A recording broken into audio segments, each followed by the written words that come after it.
Boa tarde.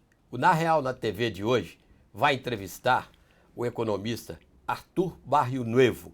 Ele é professor da Fundação Getúlio Vargas, a FGV de São Paulo, e foi membro do CAD, do Conselho Administrativo de Defesa Econômica. Arthur, muito obrigado por comparecer mais uma vez aqui ao nosso programa. Obrigado pelo convite, Zé Márcio. Arthur, o governo está encalacrado, vamos dizer assim, com as concessões de serviços públicos, né? Ele precisa de fazer concessões para melhorar a infraestrutura brasileira, está desesperado para fazer concessões, porque precisa de dinheiro para fechar as contas públicas e não consegue fazer. Não consegue fazer nem na área de rodovias, não sai, portos está amarrado, aeroportos está amarrado, tudo amarrado. Por quê? O que está acontecendo mesmo, além do problema de que hoje os investidores estão meio ressabiados em relação ao Brasil, mas é só isso? Não, com certeza isso ajuda, né? Quer dizer, como vamos dizer assim, um elemento conjuntural, né? O Brasil foi rebaixado, pelo menos por uma das agências, existe uma grande incerteza política, a crise econômica, isso tudo torna menos atrativo investir no Brasil. Agora, existem também coisas mais estruturais, né? Uma delas, com certeza, é a situação das agências reguladoras, né? Tanto das instituições que vão manter, existem projetos de lei para alterar a situação das agências, né, como pela própria atuação de muitas delas. E aí não só as federais, também as estaduais e outras têm tido uma atuação que tem sido muitas vezes dócil aos interesses do governo que a abriga. E as agências nasceram para ser independentes, né, que é para regular cada setor da qual Sim. elas fazem parte e também para fiscalizar, e acabam não sendo assim ou deixaram de ser isso, né? A fiscalização também, mas a agência tem um papel mais amplo, quer dizer, ela em alguns setores onde você tem monopólios ou até uma tendência a ter um monopólio para proteger o consumidor e ao mesmo tempo para proteger também o investimento de quem atua, dos concessionários, é necessário um órgão que seja técnico e que faça uma espécie de arbitragem entre as partes. É claro, respeitando os contratos que são estabelecidos com os concessionários, né?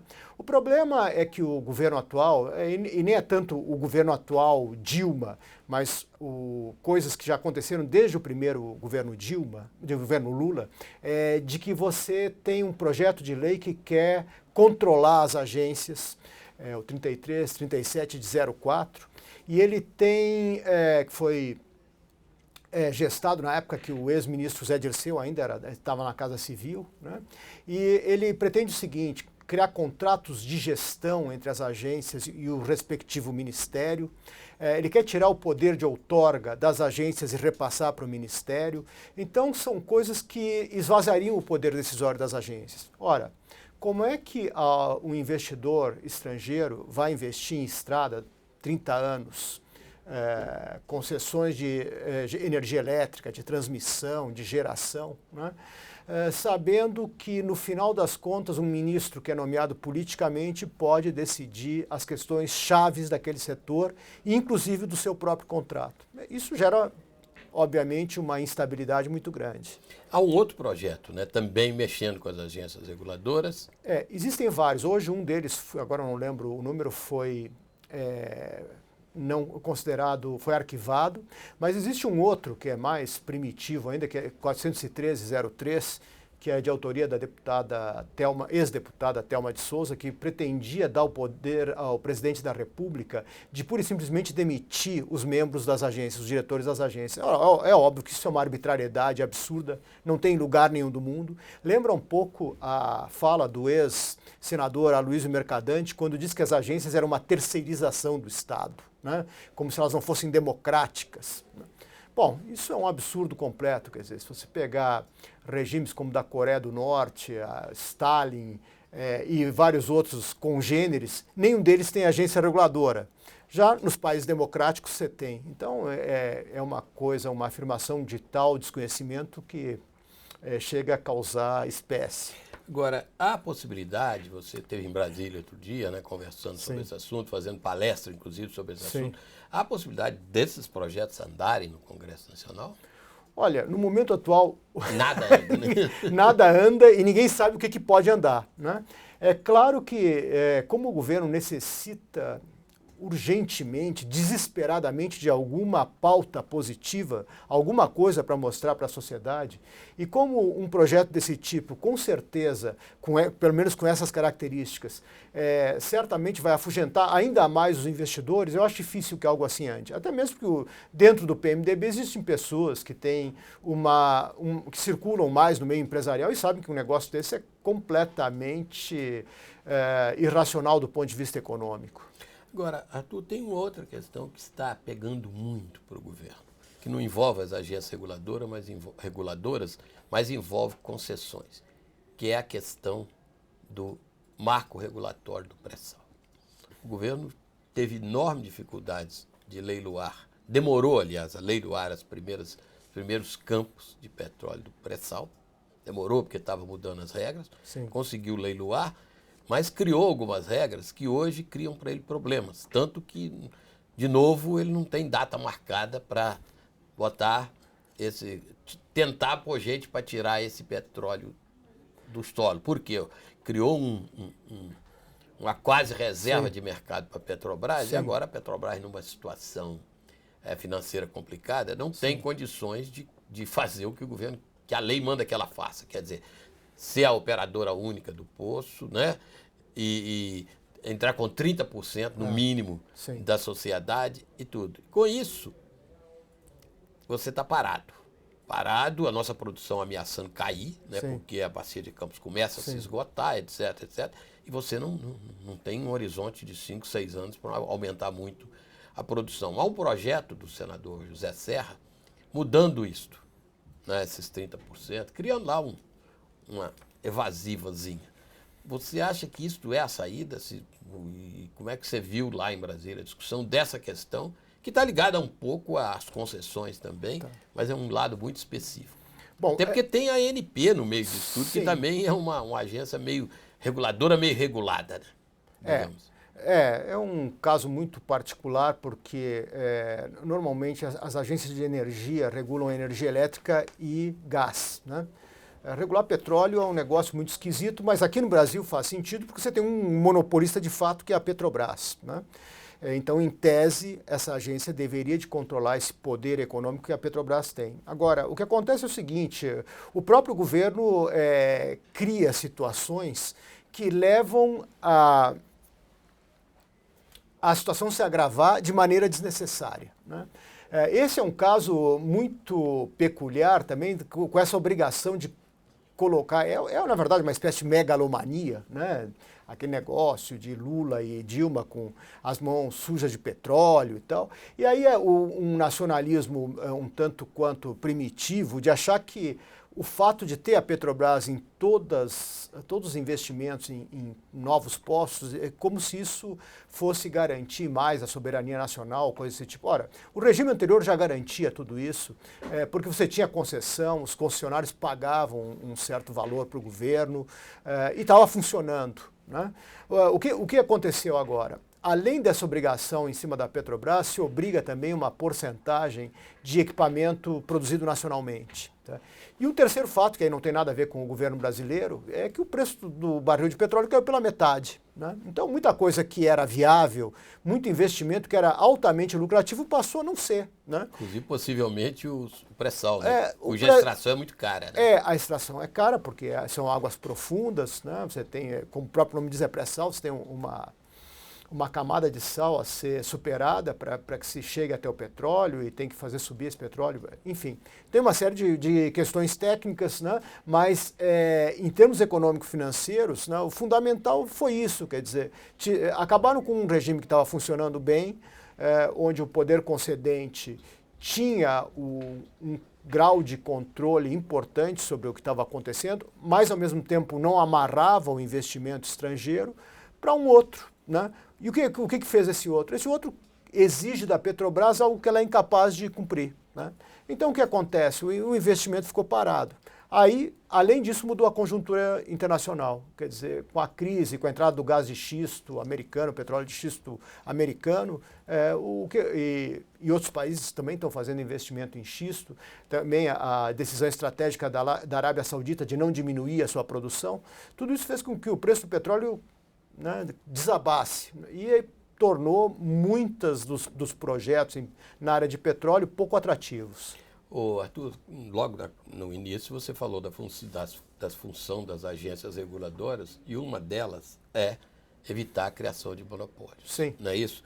E tem outras agências também, ou outras instituições oficiais que também têm essa função. Eu citaria o CAD, sim, onde você já foi um dos conselheiros, e o próprio Banco Central numa área específica. Nós temos duas questões muito na ordem do dia aqui. Uma já fato, mais ou menos consumado, e outro para se consumar.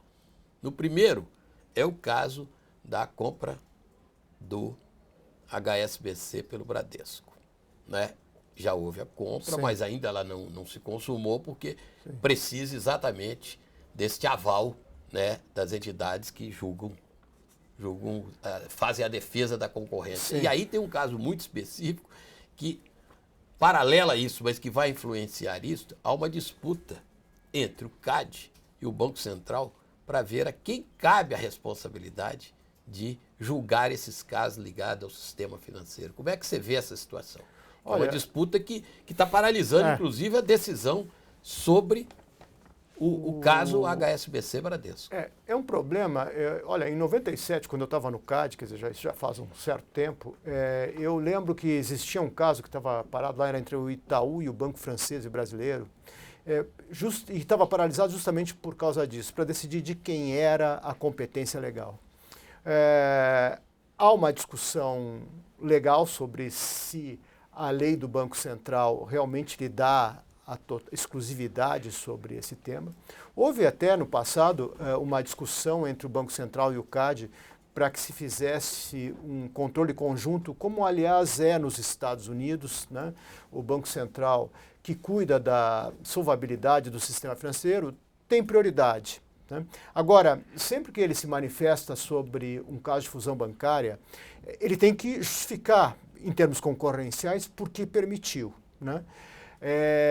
E o Departamento de Justiça, lá tem dois órgãos instituídos, o Departamento de Justiça e a Federal Trade Commission. O Departamento de Justiça, no passado, chegou a processar o Banco Central, então dois órgãos de Estado, né, em casos de fusão bancária. Tá? Então, depois disso, depois desse conflito, eles chegaram a um acordo, quer dizer, o Banco Central americano, o Fed, decide, e o Departamento de Justiça tem um tempo para se manifestar e se vai ou não questionar aquela fusão, e eles consultam, um consulta o outro, de tal maneira que eles procuram chegar a um acordo. Aqui se poderia fazer uma coisa parecida. Agora, só que para terminar de vez com esse imbróglio jurídico, seria necessário, nesse caso, fazer uma alteração legal, para deixar bem claro que a burocracia do Banco Central não tem um direito exclusivo sobre o controle de fusões no setor bancário. Porque o problema é que o Banco Central nem controla as fusões, tá? Porque ele não faz uma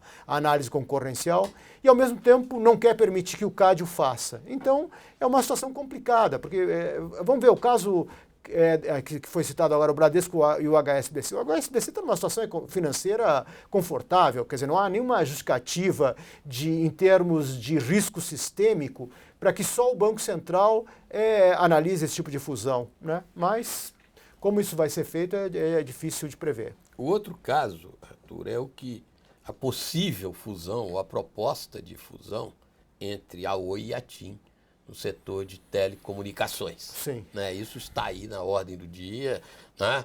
E se as duas fundidas darão um salto, ficarão Sim. com quase 50% do mercado, pelo menos, de móveis, Sim. não é isto? Sim. E isso teria que passar também pelo CAD e exigiria também, segundo algumas fontes, alteração na Lei Geral de Telecomunicações. É isso mesmo? E como é que você vê esse quadro? Na verdade, o que acontece é o seguinte, existem aí dois tipos de análise que têm que ser feitos. Um é regulatório, né, que é feito pela Anatel, e aí existe a questão de que em certas áreas, certamente você vai ter radiofrequências das duas, tanto da Oi como da TIM. Aí teria que ver como é que isso seria resolvido, já que a mesma empresa não pode deter acima de um certo limite de radiofrequências, né? Existe o problema de que a Oi é uma concessionária de telefonia fixa e os investidores da TIM, ou que participariam junto com a TIM na compra da Oi, não querem fazer investimentos numa empresa cujos ativos terão que ser devolvidos ao Estado daqui a um certo número de anos, né? Então, existe uma assimetria entre as empresas que são autorizatárias e as concessionárias. Concessionárias são basicamente duas, a Oi e a Telefônica em São Paulo, né? E elas têm um regime onde elas são obrigadas, no final do contrato de concessão, a devolver os ativos.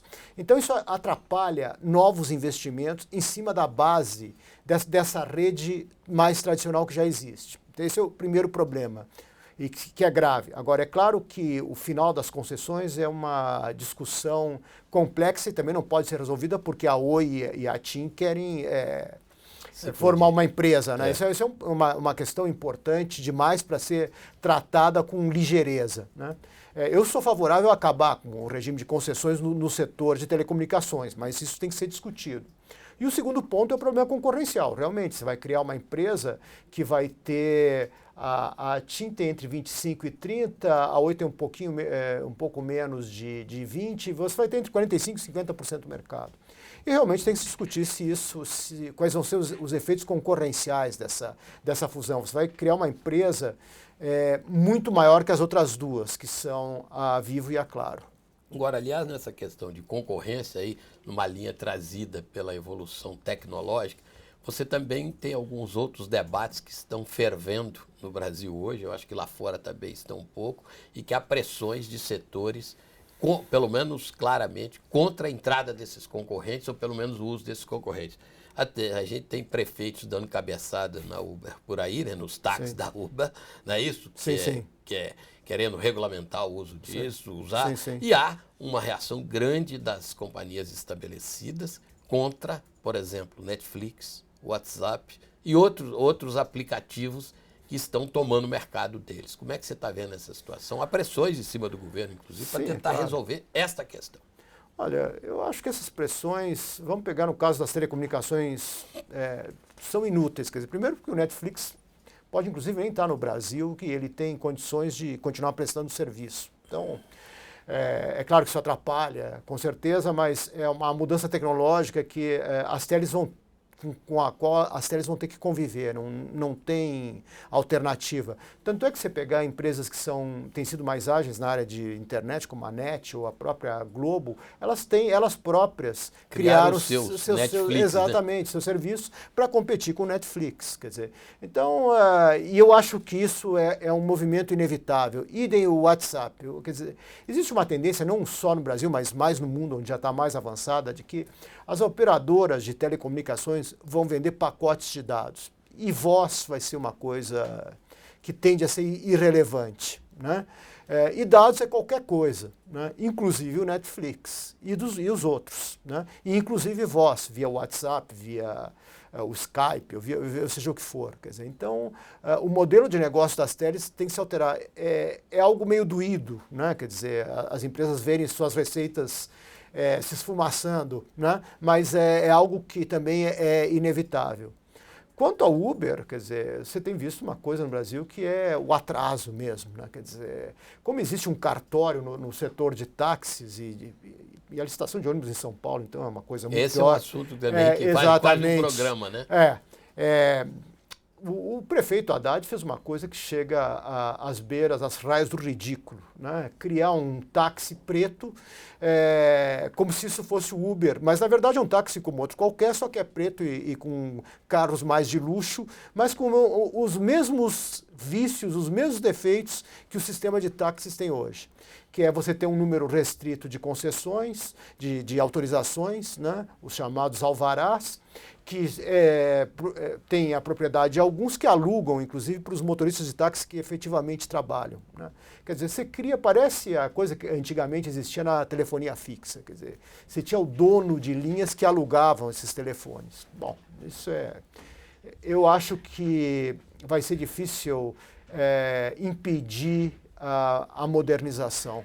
Embora no primeiro momento, sim. Agora, para você ver, para a gente só comentar o efeito da concorrência benéfico, que apesar das companhias telefônicas estarem chiando, elas se viram obrigadas a mudar os seus pacotes. A semana passada, a TIM e a Oi anunciaram um pacote com grandes facilidades para os seus usuários, né, para tentar evitar a perda de público que ele está tendo, né, de clientes que está tendo por causa do WhatsApp. E hoje, exatamente nessa terça-feira que nós estamos conversando, a Claro também deve anunciar um pacote de facilidades para os clientes dela. Na verdade é o seguinte, existia, e agora está acabando, um grande diferencial entre o preço nas ligações que chama on-net, por exemplo, de TIM para TIM, Claro para Claro, etc., e off-net, do TIM para o Claro, do Vivo para Oi, etc., né? Isso aí também tinha como das coisas que fazia com que existisse essa diferença, era a chamada tarifa de interconexão, o quanto uma operadora daquele que está chamando paga para aquele que está recebendo. Isso está acabando, né? E está acabando no mundo inteiro, não é só no Brasil. A TIM teve aí um papel de ser protagonista, liderar esse processo, mas eu acho que todas as operadoras em tempo não muito longo vão vender as ligações de voz com o mesmo preço. E aí é menos o WhatsApp e mais essa questão de você ter preços diferentes entre as ligações dentro da rede e para fora da rede. Agora, olhando essa questão da telefonia celular, que é voz ou dado, o que se vai ficar por aí, internet, você acha que a tendência é reduzir o número de players do jogo e se caminhar não para um monopólio, mas para um oligopólio, no Brasil e no mundo inteiro? Essa é a tendência? Ou a tendência é você ter uma boa concorrência? Na verdade, oligopólios podem ter uma boa competição, né? Quer dizer, desde que você tenha, sei lá, 3 ou 4